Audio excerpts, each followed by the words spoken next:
textualizes the round that you're about to see, and then the motion itself, which is the claim that the government has to defend and the opposition must deconstruct, must oppose. The information slide reads, in 1973, philosopher Bernard Williams presents the following example. Kelly is an unemployed chemist who is offered a job developing a new category of chemical weapons, seemingly not prohibited by treaty. Kelly has always been strongly opposed to weapons of mass destruction, but jobs are scarce, and Kelly has a family to provide for. Kelly's spouse makes a very modest salary as a preschool teacher and has no qualms about Kelly working on these new weapons. If Kelly does not take the job, they are told that someone else, without any reservations about the weapons research, will take the job and will likely move the development ahead more quickly. The grand final motion of the HWS Round Robin 2024 is, this House, as the chemist, would take the chemical weapons job. Introducing once more the team in opening government, McGill A, composed of Max Rosen and Rana Young. The team in opening opposition, a hybrid of Stanford and Cambridge, composed of Ashish Kumar and Tejas Subramanian. The team in closing government, a hybrid of Chicago and Princeton, composed of Devesh Kadnani and Shaukat Ali. And the team in closing opposition, hybrid of Sydney and Harvard, composed of Aditya Dar and Ellie Stevenson. Introducing our esteemed panel of judges, we have, as chair of this panel, our own Eric Barnes. With him, we have the wing judges Anam Nasir, Bel Ho, Hamza Chowdhury, and Mark Cassidy. Thank you all for joining me. Without further ado, I invite the Prime Minister to defend the case that stands in their name. Hear, hear.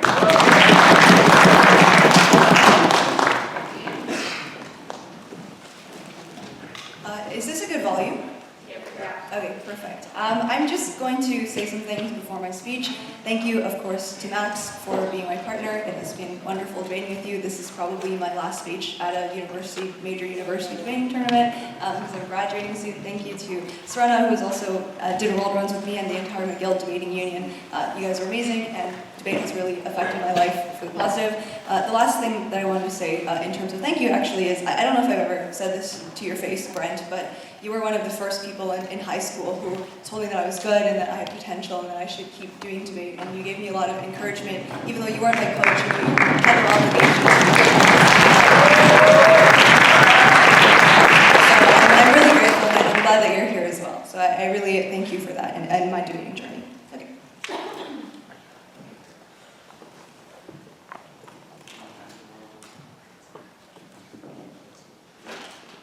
As Kelly, you have two crucial considerations in this debate. You have your personal obligations to your family, the fact that you made a commitment to your spouse to support them and to make sure that they could live a happy and secure life. We think that you have an obligation as well to humanity, to ensure that the development of this weapon is humane, to ensure that regulations and treaties are going to be enforced in the best way possible, or at the very least, to do your part to make them better. First argument then on personal obligations and why we think in the first instance that you must do this in order to support your family and that is going to be the best for you in terms of your internal moral actions and how you feel. Firstly, what do you think you care about most in this debate and what is most proximate to you? The thing about this debate is that you see your spouse and your partner every single day. And in particular, if you cannot provide for them, you are likely to acutely see the pain that you cause them. The fact that you, for example, have to worry about eviction or the bills every month and whether you'll be able to provide for them, whether you can pay university tuition for your children in the future, why you can't bring your children on vacation or buy them fancy gifts or to get them all of the things that you think they deserve. We think that when you see the disappointment in their face, obviously that they will try to cover for you when you can't provide them all the opportunities to live the happy life that you want them to see. We think that this is going to cause you an immense amount of personal pain and strife.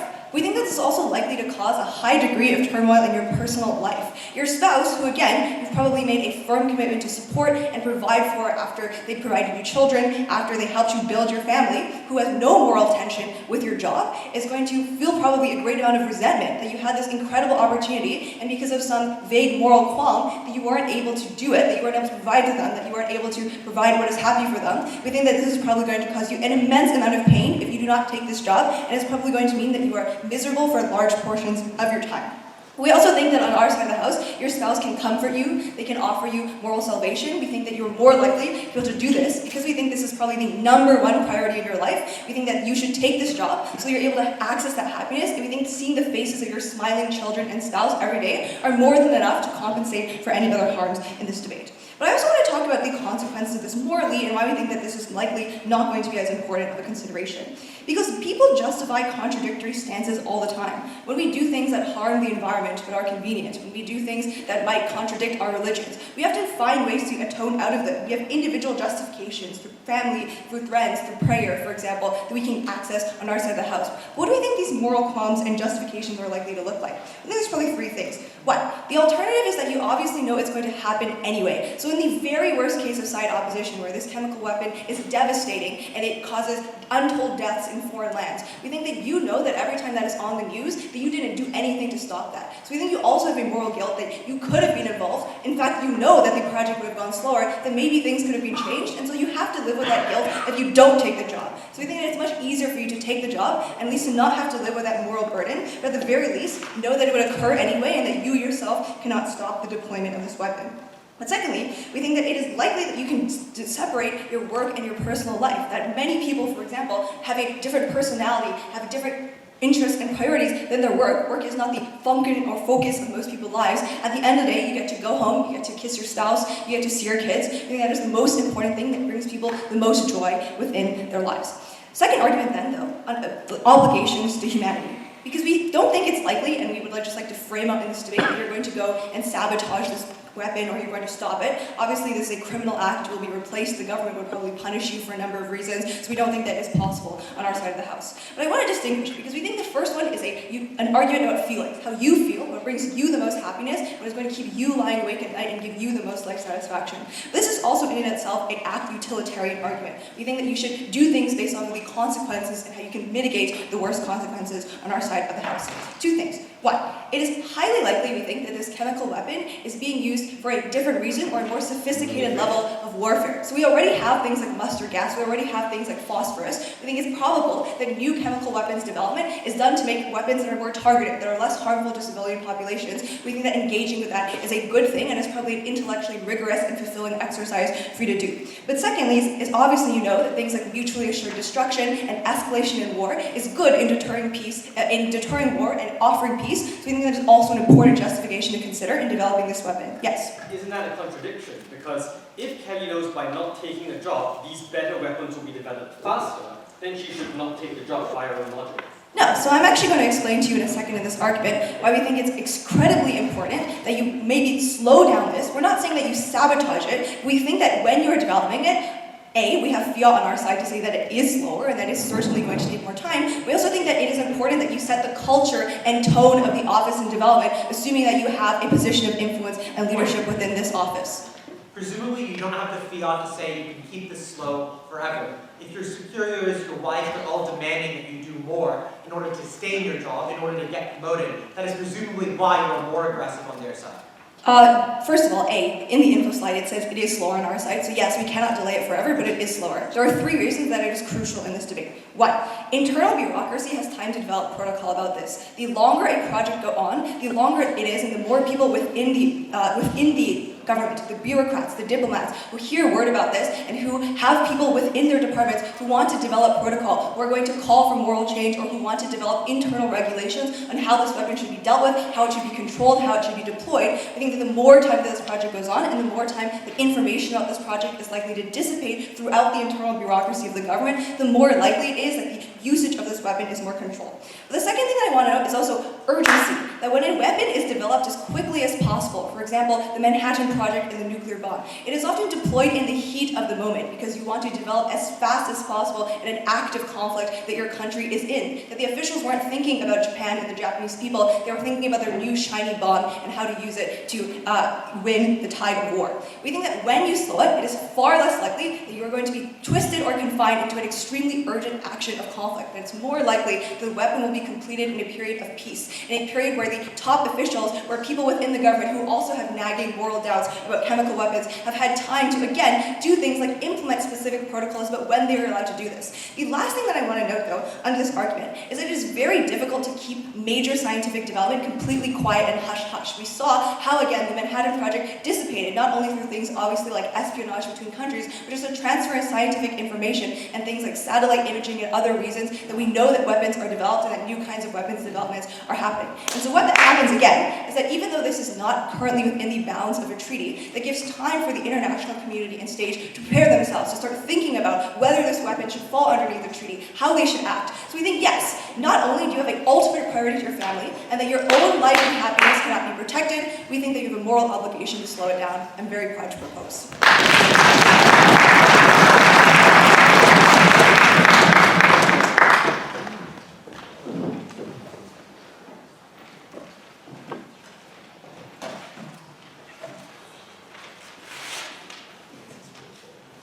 I thank the speaker for those remarks, and this House is now very pleased to welcome the Leader of the Opposition.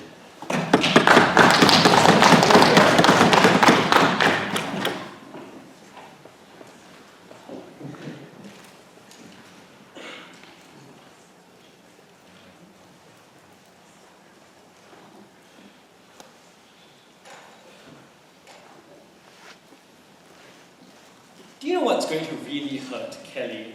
It's not the abstract, if still monstrous fact of hypocrisy. It is that this hypocrisy is why she will have to wake up and go to work every single day.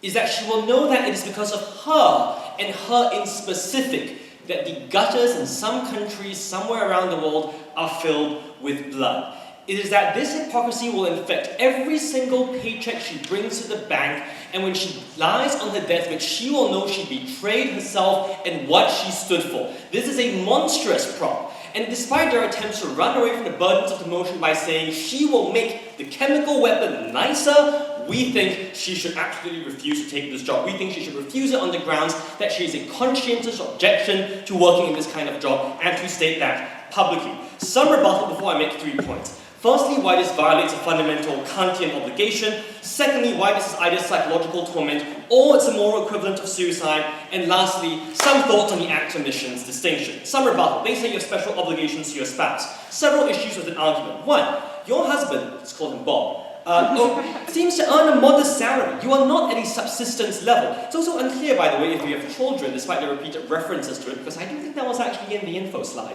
Secondly, you as a chemist are being headhunted to work in a chemical weapons development program. You probably have skills you can sell to some other large pharmaceutical company. Why must you look your children in the eyes and give them a university education while at the same time having war crimes rattling in the back of your head? It's unclear to me. Secondly, they say, well, you get there, you can slow it down. Nonsense. Well, firstly, these are incredibly competitive work environments where you're being assessed on a monthly or quarterly basis on the output you are doing. You are going to be found out and kicked out in a breath if people think you're trying to undermine. They say, well, you can write the rules of how these things are used in war. You are not that person. You are the chemical mixing person. And even if you could write the rules, countries in war never care about their own protocol. The US happily stormed to Vietnam with agents orange, yellow, green, and other parts of the spectrum because they thought it would help them win the war. Not because they had interesting internal guidelines written by one chemist who worked on this project once upon a time. So that is absurd for them to claim that they will slow it down. So we don't think that make the chemical weapons nicer argument works. Developing chemical weapons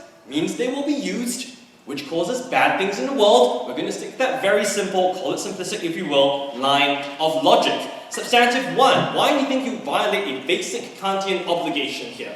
This case seems to assume the only things valuable in the world are consequences. We disagree for 2 reasons. First, we don't think it's possible to have abstract obligations to humanity in general which you should act on, because it's unclear if we can sum up people's different life experiences across the boundaries of persons. What does it mean to add up my pleasure in winning a debate versus your pleasure at having really good sex? It's unclear that's a coherent thing because there's no coherent social organism experiencing all of what humanity experiences at one time. But the second problem is that there are strict Kantian limitations on what we can do, specifically an obligation on us never to use people as a means to an end. I'll tell you why this is true and how this violates that. Now, why should we never use people as a means to an end? The reason is because even if we assume, as they say, that consequences, happiness, outcomes matter, there must be something underlying these things which give them value. What we say gives these things value is the fact of human agency and dignity, that we will these things to have value within our moral frameworks.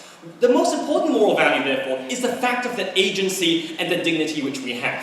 Now, this agency and dignity can't be added up, it can't be summed up, it's just a metaphysical fact about the world.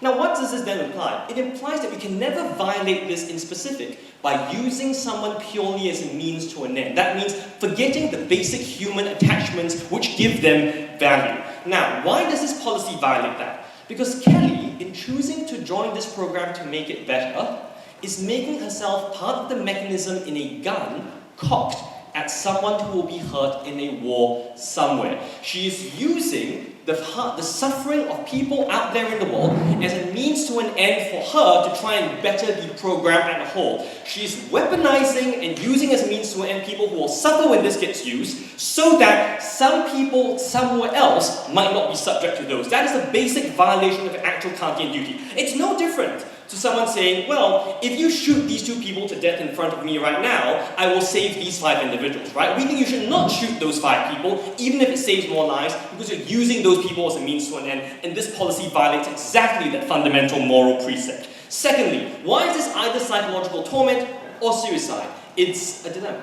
Why is this psychological torment? Firstly, her daily experiences will be bound up in knowing that these things will be used. Presumably when she's designing this kind of a weapon, I'll take closing in a moment, she'll have to think about how much hurt exactly it causes, how long it will take for a medic to resuscitate this person. She'll have to look at animal trials as the boils blister and fester and ran down the faces of these creatures. She will be faced with that brutal, visceral fact every hour of her working life in a way she will not on our side. Closing. So you are defending standing aside to not instrumentalize the freedom of others, but the fact of the matter is poverty, exploitation, and violence are happening all around the world, and they are already stripping people of their freedom. And if you can intervene to make that less bad, it is always obligatory. Yeah, but your agency is not involved in the fact that the world has suffering, right? Like the fact that all of us are not immediately donating all of our money to alleviate global poverty around the world does not mean we are killing poor people around the world. There's a difference in the extent to which our agency is involved. I'll move on to that in a bit. So this psychological torment is real.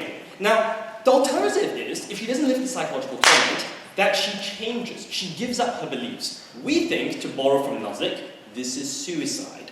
Because your beliefs are a fundamental constitutive part of who you are, which is why people are so reluctant to change them, sometimes even in the face of very good evidence. We think it is wrong for Kelly to do herself by stealth what would be wrong for someone else to do to her by force, for her to become a subconscious automaton in this horrible system which creates these chemical weapons. That is why when people are on their deathbeds, they often say, the shape of my life was deformed because I did not have the courage to live by my convictions even when that was difficult. And you subject Kelly to that. Lastly, briefly on the acts, omissions, distinctions, since this is already implied in much of what I said.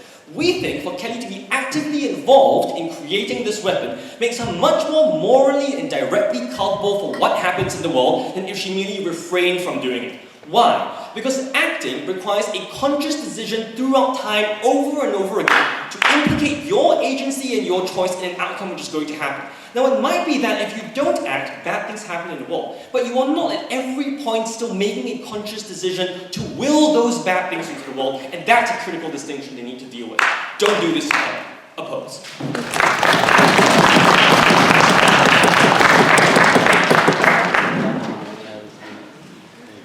We thank that speaker very much for those remarks. And this House is now pleased to welcome the Deputy Prime Minister here.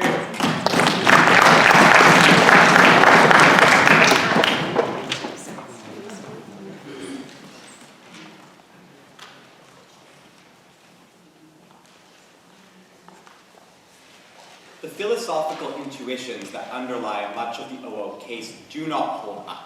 If I see a drowning child in a pond, I make a conscious and active decision to walk away and let them die. It is exactly equivalent to the decision to murder someone, not in terms of the scope of the morality of what you're doing. It's not literally as bad as the act of murder, but on the consciousness level of the fact that you are making a choice, adjudicating between trade-offs and making a decision, that is constant. That is why philosophers have struggled to make the act omission distinction work, and I don't think opening opposition has succeeded. How do you feel about this? This is an actor debate. OO needs to explain why an agent is likely to want to or should prioritize a Kantian sense of ethics. And really we have to understand, why is it that agency actually matters? The thing that undergirds all of Kantian ethics is the idea that we are, by instrumentalizing others, are doing something that is wrong. The wrongness, though, ultimately, in our view, folds into the idea that something about wrongness is disutile.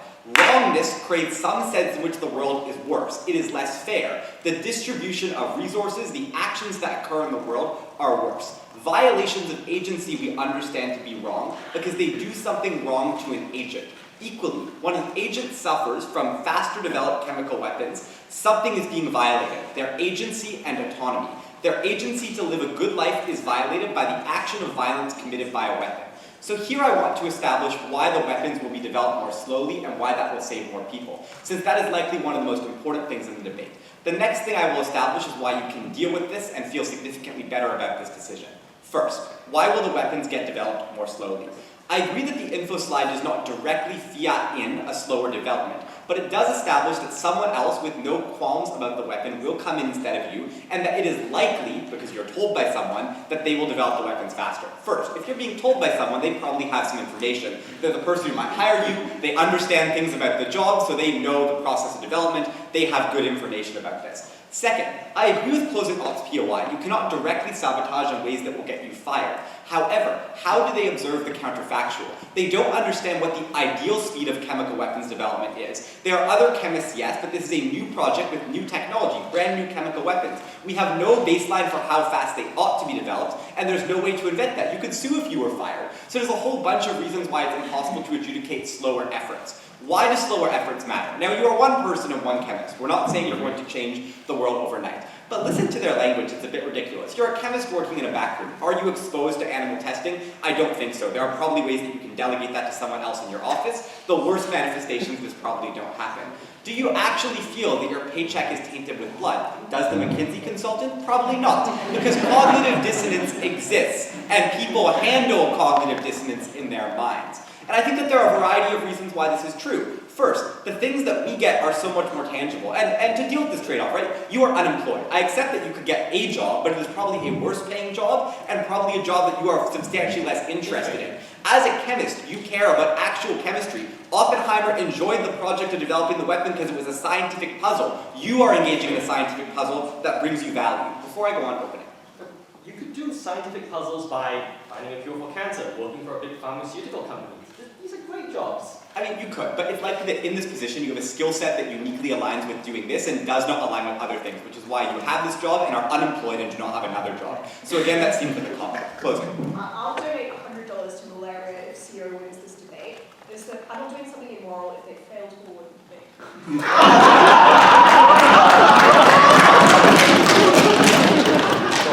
No, because I think that there's a difference of magnitude. The thing that you have presented in front of you is very clearly an obvious offer and a very clear and tangible way in which you can, through a huge level of magnitude, make the world better. I think that there is a level of moral uncertainty about $100 versus the value of fairness in debating, or $100 versus the value of all kinds of other things in life. But I think here, you are making an extremely significant choice which could save many, many lives. And I think that people can deal with contradictory moral premises. We do not, as people, act as philosophical absolutists. Most of us govern our lives according to some hybrid of utilitarianism, according to deontology, according to virtue ethics, because we hold multiple ideals about fairness in our minds. So we accept that we couldn't live our lives in the West as comfortable people in a way that requires us to donate all of our money, because we have cognitive dissonance, because we have an uncertainty about which philosophical frameworks are true. And that's why our case for opening government adopts multiple different potential justifications, because this is how people actually think about ethics in the real world outside of the absolutism as well. Why does this make you feel better? I think, first of all, You do, by the way, have a family, so you probably do have kids. You brought that kid into the world. You have an obligation to provide for them. I accept you will not be starving, but you have a positive obligation to bring joy to the people around you and do goodness to the people around you. And this probably will pay you a good deal of money. Think about how much money went to the Manhattan Project. It's probably a good salary, much better than you could otherwise get from some other job as you are unemployed. Second, I do think you'll feel guilt. As much as you might feel guilt with the paycheck, you will also feel guilt when you don't take this job and see those weapons get used. And I do think internal guidelines matter. Look, I understand it was very rhetorically strong when opening opposition said that guidelines weren't observed, but much of the world has treaties around chemical weapons and very particular rules. Why do we see Western countries not using chemical weapons on the battlefield today? Because there are treaties banning their use. Now, I know that the motion establishes that there's no treaty banning the use of this weapon, but internal guidelines matter, A, because it means that there are certain rules for how weapons are used. Like, even Russia has a protocol for how its nuclear weapons are used. That's how the Petrov incident avoided global devastation, was that there was an internal protocol about when those weapons would get launched. When it comes to chemical weapons, there are niggling doubts. Look, the people developing the nuclear weapons in the Manhattan Project had their own thoughts about the morality of what they were doing. They had doubts in the back of their mind. Not you, the chemist, necessarily, but the people at the top who make decisions about where to bomb and what to do. The longer this development takes, even if you as the individual chemist could only slow that down by a series of months, or you can change the goals and guidelines of the program to make it happen slower by some marginal amount. By the way, a marginal amount, yes, but also so too is the marginal amount that they contribute to making the weapon worse in their case. So I do think that the idea that you could be making it slower and the fact that on some margin that you can contribute to it is meaningful and does lead to a net reduction in suffering when weapons are used and guidelines are produced and norms are produced around those weapons internally to the government with their lawyers and bureaucrats that are more fair. So, what is the endpoint of our case? I think we established that as an individual, you can make this decision make sense for yourself. We all have multiple moral paradigms that we understand and relate to. We have a family and a husband in front of us and a way to get around that cognitive dissonance. We think of work as numbers, as a chemistry problem. We think of the paycheck as a way to make our life worse. But if we need to retreat to morality, we can justify this decision to ourselves on the basis that we are doing small things to avert suffering, to speak to our boss about our concerns, to not prop up machismo culture, and to make the world a better place. I'm very proud to propose.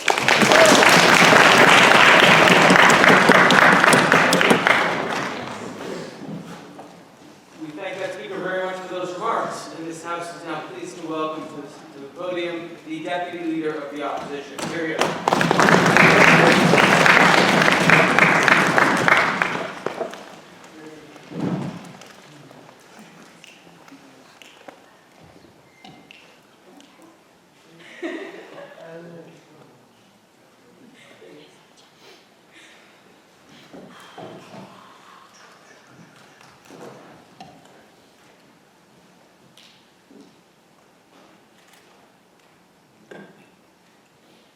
Suppose we modify the hypothetical in the following way.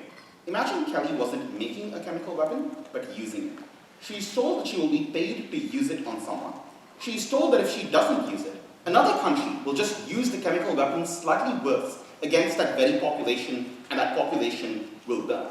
Kelly knows that these chemical weapons are deeply and fundamentally unjust. Weapons of mass destruction are inherently indiscriminate.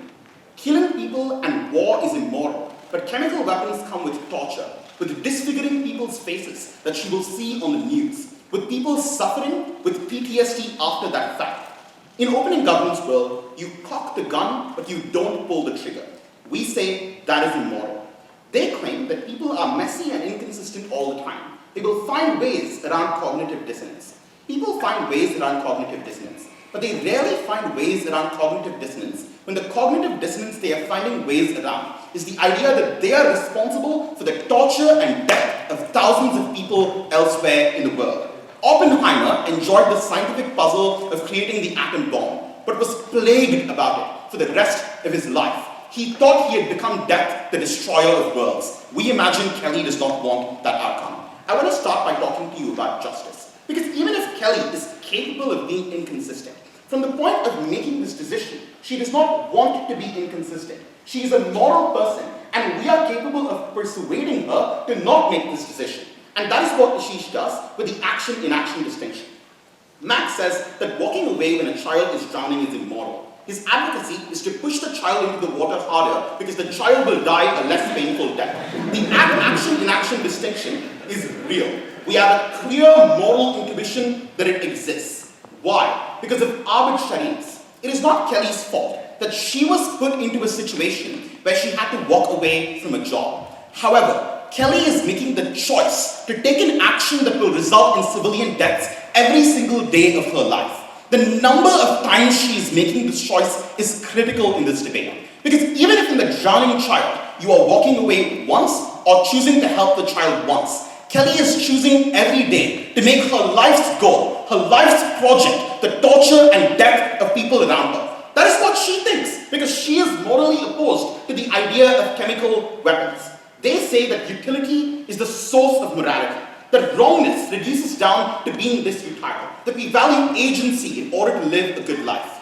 I disagree that morality reduces down to what the decisions of the people at the end of the line are. There's something deeper. There is a respect for human dignity. The reason chemical weapons are worse than shooting someone, than a war that kills them, is because there is something deeper to them than just their choices to live a good life. It is the way in which they die. It is the choices they make at the point of their death. It is the torture they experience, the fear that they face. The reason we have international norms against chemical weapons, even if this happens to be a loophole in the treaty, is because there is something deeper to mass destruction, something indiscriminate and something that you cannot trace them down to. We do not endorse this action. And if you're confused by the thought experiments, I just want to ask you about the logic of Ashish's case.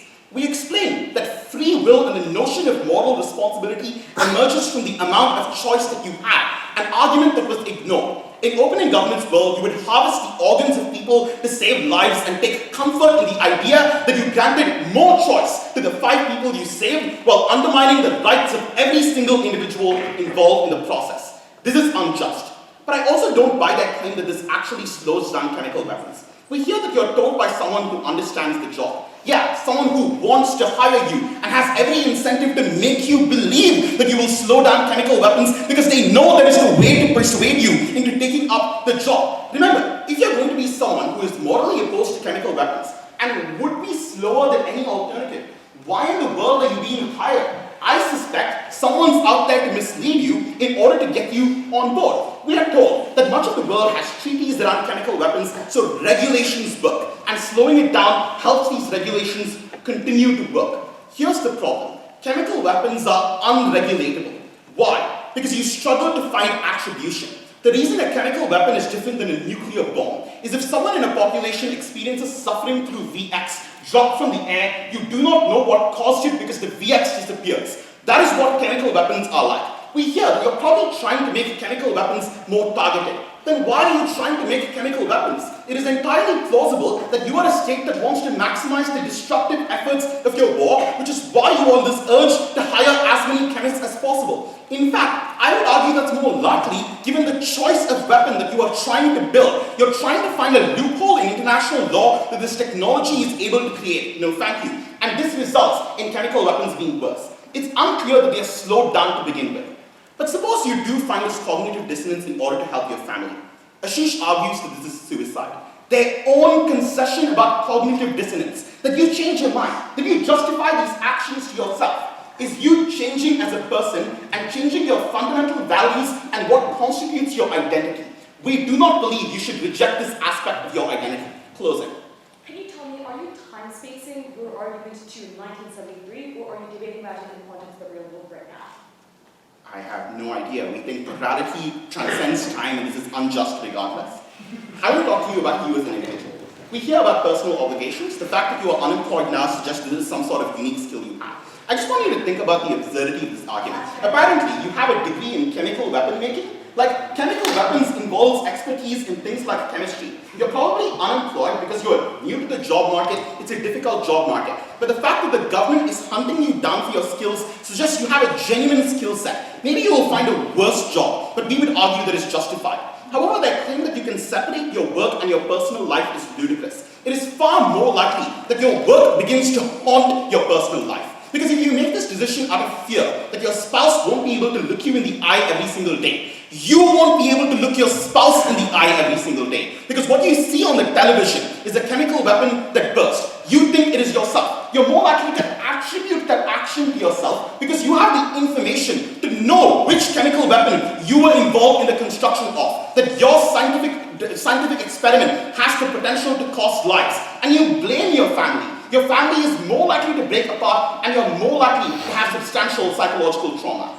However, it is not true that you can justify this contradictory stance.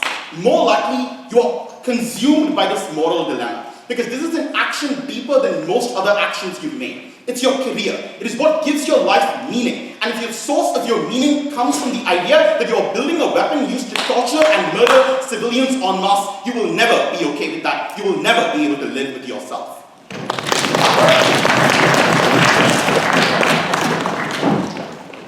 We thank that speaker for those remarks. This House is now very pleased to welcome the member of government.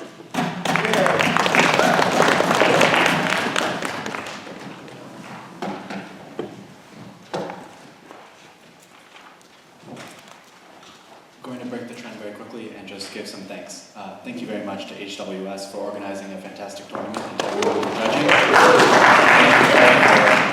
Coming up with the idea of this amazing tournament, Danny, for running an amazing series of tournaments at HWS. Thank you, XK, for being an excellent partner, and to all of the amazing debaters here. The final thing I want to say is I've had some amazing conversations with people at this tournament, people who feel very strongly about living a purpose-driven life, who actually care about things like AI, like biosecurity, like making the world more equal and more just. And I think a lot of people who grow up with our kind of background and interface in these spaces feel that way, and then we get into the real world and we realize that it's difficult to do these things, that there are trade-offs involved, that sometimes we have to compromise some of our principles to make a difference, and we become disillusioned. And what I put to you is, don't be disillusioned. Do the thing, because we need more people doing the thing in our world than standing on the sidelines.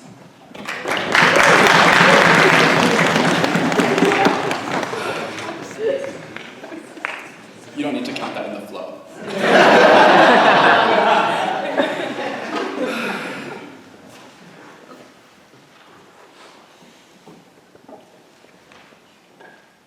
There was no act-omission distinction.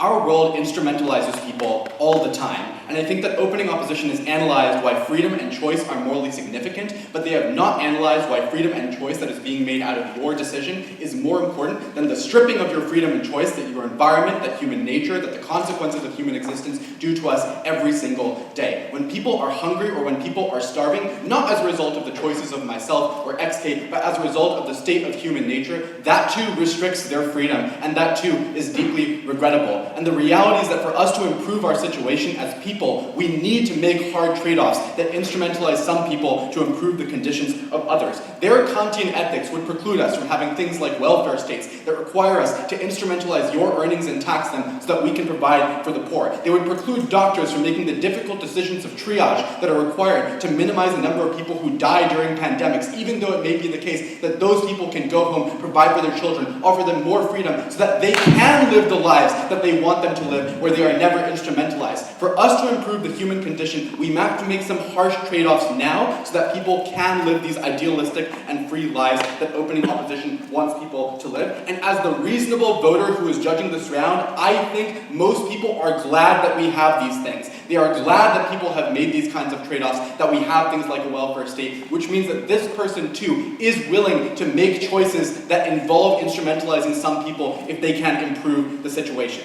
Our case is, ethically, you ought to do this because you can make the situation better. Of course, opening government would run this argument as well. However, I believe they have severely underanalyzed it in this debate. Let's talk about them. The first speaker only relied on the info slide and said that you can fiat this, and then the second speaker recognized that you were just told this by somebody and tried to intuit that it is likely that this would happen because it is likely this person has relevant information. This is not a very good mechanism for the reason that the person telling you that you will likely slow it down probably doesn't have educated information about chemical weapons development. I don't think the DoD officer who came to you is going to tell you should work for the DoD so you can slow down what the DoD does. The only other argument they have said is that you can set internal policy and that somehow is going to prevent this from being used in a very, very bad way. But they have not overcome any of the serious objections that opposition bench has raised thus far, i.e., why will you get enough control to actually set this internal policy? Why won't you be replaced when you try to do this and are seen as a threat to the establishment? And how will the policy changes you make actually influence the situation and save lives? I think if we can provide concretization of how this occurs, then we are able to show a substantial benefit for a large number of people. And we think that as someone who cares very deeply about the conditions of people in war zones, you are obliged to do this, and you ought to do this even if it is the case that you will experience emotional turmoil. First, why do we think you are able to get enough influence in this organization to achieve this? I think there are 3 reasons why. The first reason why is, as the info slide sets out, jobs are scarce right now. And the reason why it's scarce in the chemistry industry is the highly specialized field. There are specific people, maybe 10, 20, or 30 people in the entire world who have a very deep understanding of how anthrax works, for example, or have a very deep understanding of how novel coronaviruses work, for example. And these people have to be hired into specific roles in order to contribute to specific development efforts, which means that it is very likely that you will have a position of influence just by nature of having a specialized set of skills.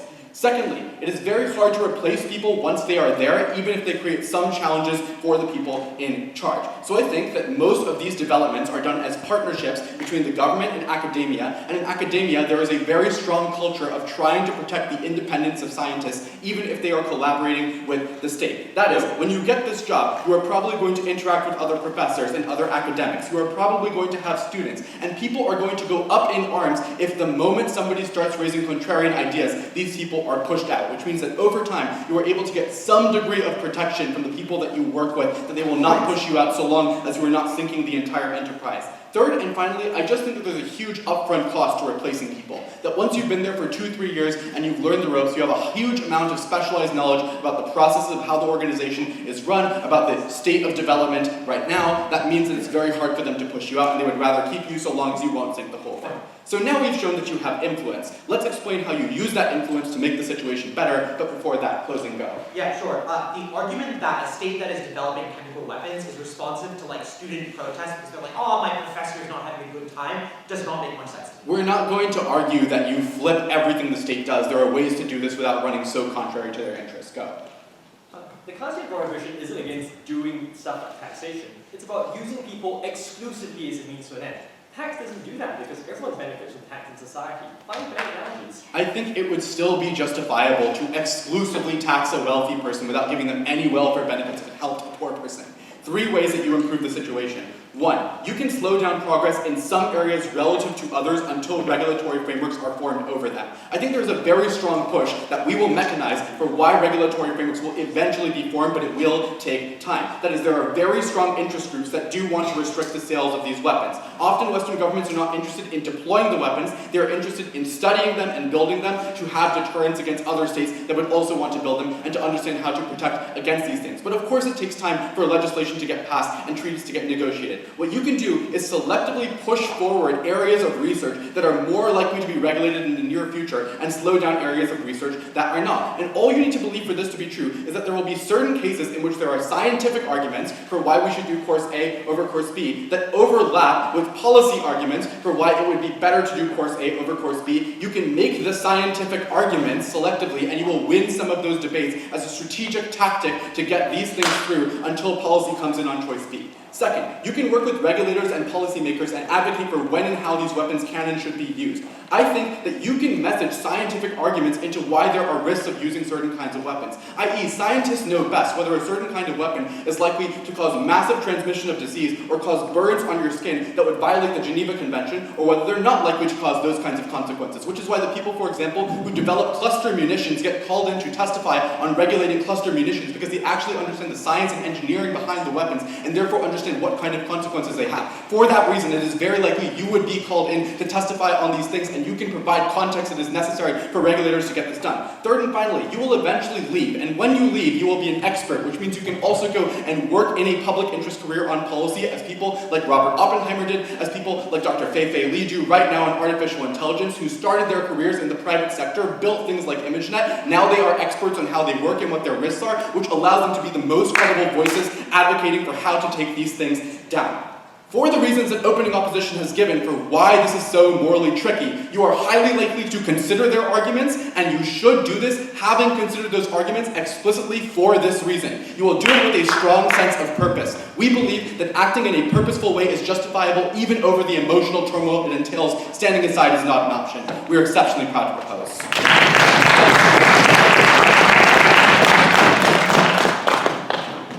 We thank the speaker very much for those remarks. This House now recognizes the member of opposition. Here, here. Can I be heard okay? Sorry, I know my voice is a bit... Alright, great. 1 sec.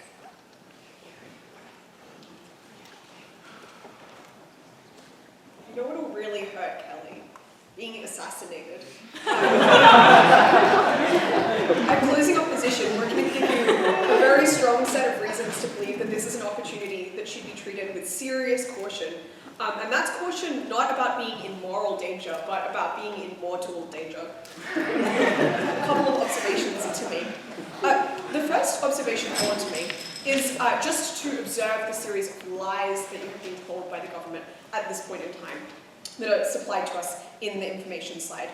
The first lie, of course, is that there is someone else who they can hire instead of you. I mean, this is perhaps a lie, or perhaps you're the best. Like, those are the two options, right? Like, either it is the case that there's no other guy, in which case they're just telling you this to try and make you take the job, or it's the case that you're actually, quite significantly, the best and most talented chemical researcher, in which case it's not the case, as the opposition says, that you just have a genuine skill set. You're actually the best. And you're doing, I think, then an act of quite unique immorality by participating in this process. You do then unlock a lot of those obligations to deprive the state of your unique influence, to deprive the state of your unique expertise. But the second thing they're lying to you about as well is the speed of development thing, and that's not just like an oversight by the recruiter guy. Like, why would you hire someone who is slower at doing the thing you want to do than the guy who's faster at doing the thing that you want to do? So what you should believe is that you are being contacted by a state agency that probably doesn't have your best interests at heart, that wants you to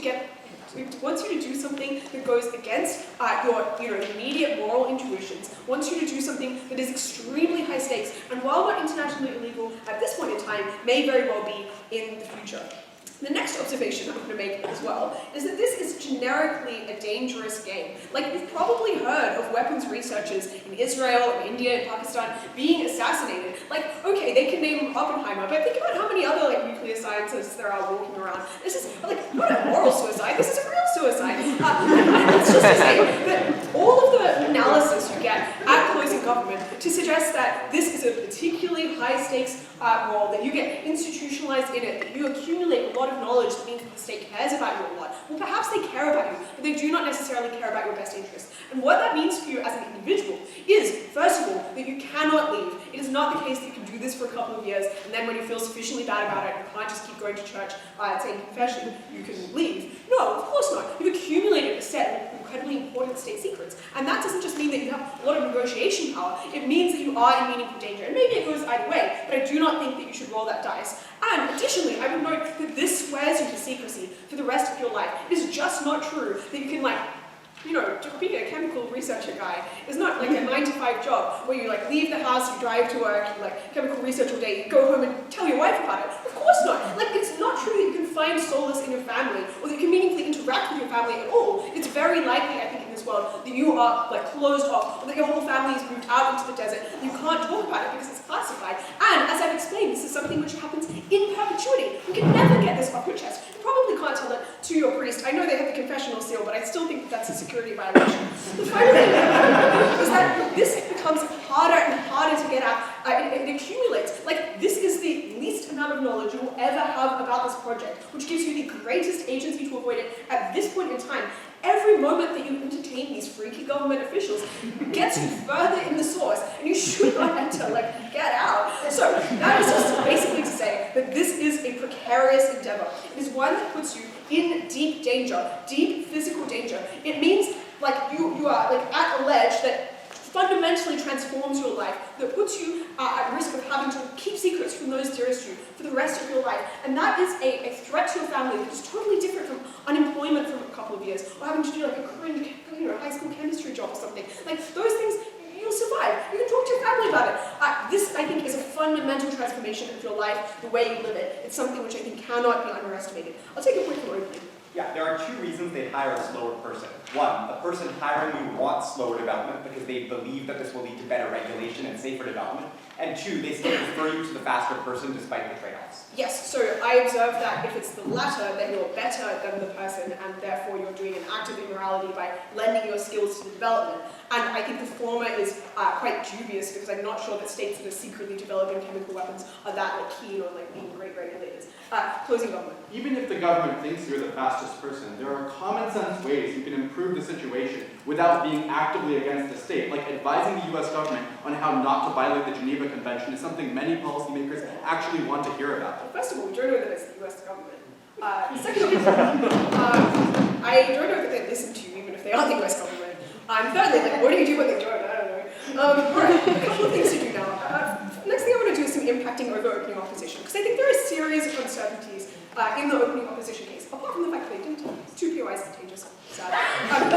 Firstly, I would note that opening government is probably right that they do not necessarily explain why the actor's interests are necessarily in the set of moral intuitions that they describe. But I think it is very clear why the actor's interests are aligned with the set of choices that we describe to you on closing opposition. That is like, you do love your wife, that seems to be, oh, your husband, I guess that may be lesbian. Like, everyone seems to agree you love them, right? So I think that this is the least controversial set of introversions on the debate. You should probably pursue those. Secondly, I think closing government does make some correct observations that there are probably some immoral omissions, which, I don't think defeats opening opposition. I'm not going to knife them. But I will say I think that it should make you a bit uncertain about whether this specifically is an immoral omission. But we tell you that it is an immoral act to put your family in danger, to put yourself in danger. We make a claim that is far more simple and direct. You do have an obligation to protect yourself and your family from a state apparatus which is threatening you. You should not take this path. It is a risky one, not a rewarding one. Finally, I just want to explain why opening government cannot win this debate. Opening government's big claim here is, you have a financial obligation to your family. But the problem with that is they never explain the stated extent of that argument. Like, yes, you have an obligation to protect your family, but they do not explain why it specifically means you have an obligation to make as much money as possible. Like, is Kelly's preschool teacher husband doing something immoral by earning a modest salary? Obviously not. Which means, I think we describe a far more morally important obligation to your family, which is the immediate one, protecting them, keeping them safe, keeping them away from a state apparatus, which in many countries is incredibly threatening, incredibly dangerous, literally assassinates people, but even where it does not assassinate people, whips them up into a machine, which as teams have described in the rest of this debate, kills millions of people around the world. You should not be complicit in this, but more than that, you should protect yourself. So proud to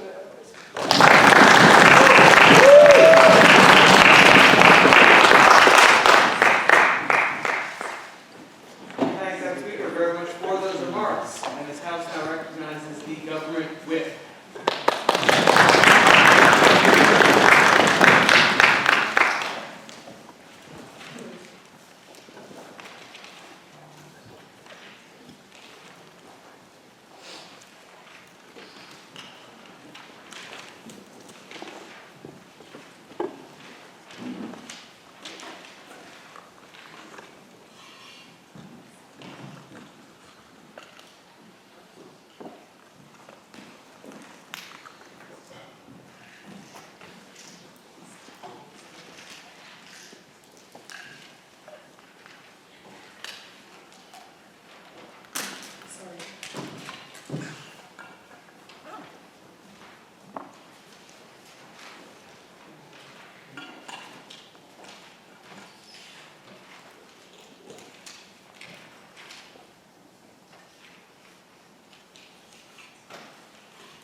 Devesh already thanked HWS, but thank you guys again.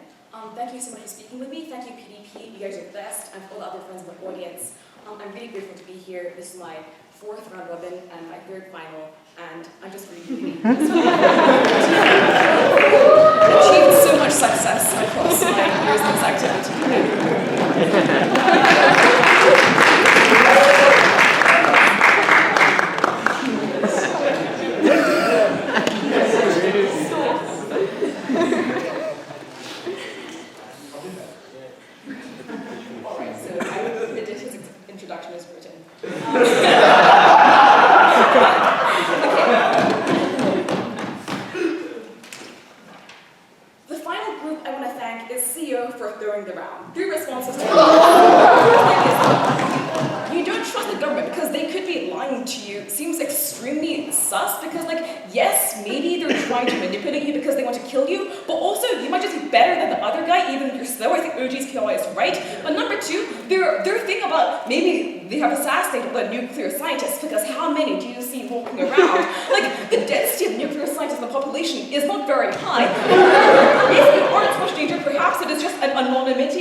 hitman, therefore death, way death over other impacts on the ground, seems incredibly uncomparative and extremely strange. Finally, I just also think that at best, they prove something that's incredibly speculative based on a ton of different ideas that might be true about this government, this time and place, the way things are conducted. I think they're already out of their round.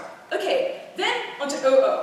My first response is this. No, Ashish, shape of my life is deformed is not a thought that most people have on the deathbed. The problem that OO has is that they have an excellent report to do as much OG, but the quality of the constructive analysis itself is much worse. Because if you check their flow, their approach is state a general moral principle that is, I think, quite obscure. I am but a simple econ student, but even I can tell a lot of it is very, very broad and applies to an incredible number of different acts. And what they do next is to suggest that this act violates it without explaining why this is better than other comparative moral metrics and goals. And then they sprinkle in a nice dash of, by the way, this is comparable to suicide to finish off the whole deal.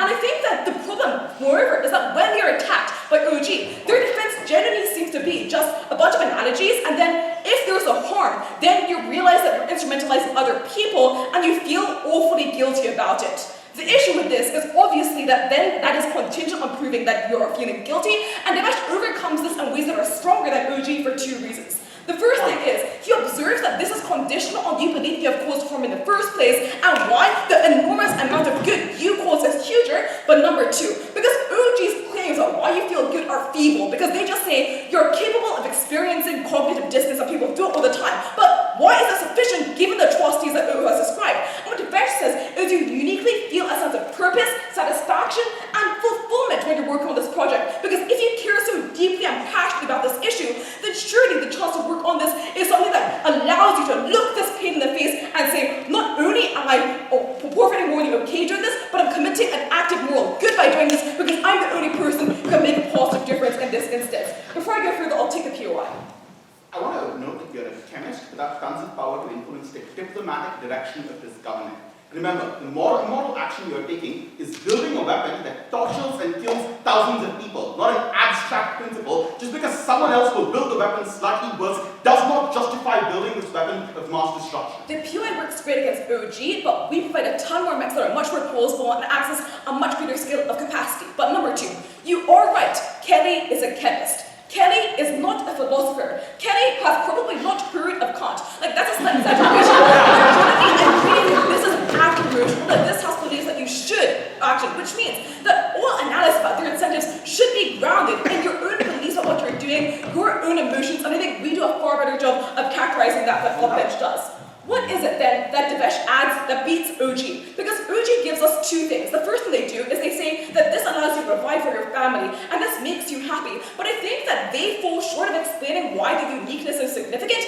Ashish rightly observes that there are many other ways to provide for your family, and they say, well, yes, but this is a really, really good one. Note though, panel, that their contribution then becomes not you see your child go hungry, which is a really sick impact on from Rena, but rather you could buy your children even more toys, which seems like a far less significant moral and happiness good, and in the end, long run is easily outweighed by our material. But number two, because I think they're also right when they say that their saving lives material is also quite slim, because they say that perhaps making it slower could allow for regulatory frameworks to emerge. But why is it that they will emerge? Why is it that you are going to make a big difference? I think OO's response that you're just a mixing guy is correct. And what we do is explain when you're not just a mixing guy, eventually you'll become the governor of all the mixing guys, and that therefore you'll be able to make a lot of change. What are we able to do in this regard? We're able to show you two main things. The first thing is we explain why over time you are gradually able to rise up the ranks. Devesh gives you far more compelling characterization about the nature of this field and industry, and why therefore the scarcity of people like you means that it's possible for you to have a lot more leverage against your employer. The response we get from CO is, actually no, you're merely a slave of this institution and you have very little autonomy. I'm sorry, like the idea that you can't interact with your family because they'll keep you locked away in a little cage is completely impossible, because if that were true, nobody would join the fucking program in the first place. People are only going to work for you, especially if the job is demanding and grueling, if you are given respect. The reason why they told you that you're going to be, that the other guy is going to work faster is because they want to ensure that you do feel a genuine sense of purpose and commitment and fulfillment to the job, for example. And I think that's the only thing you're able to achieve with their case. But the other thing is, I don't agree with the O the obvious characterization that it is true, no thank you, that there is a trade-off between being effective and actually being able to create high-quality things. Because Devesh explains why the two go together, explaining why precision and careful development is something that you can market as being really successful. I'll take closing. Sorry, calling our case implausible. What are chemical weapons for agencies doing marketing? Come on. So, what you guys are saying is that there's a limited ability to make chemical weapons nice and good. Yes, that is true, but I think that Devesh gives you a ton of better illustration for the various ways in which the enormous harms of chemical weapons can be mitigated. There are two more pieces of hedging that we provide that mean that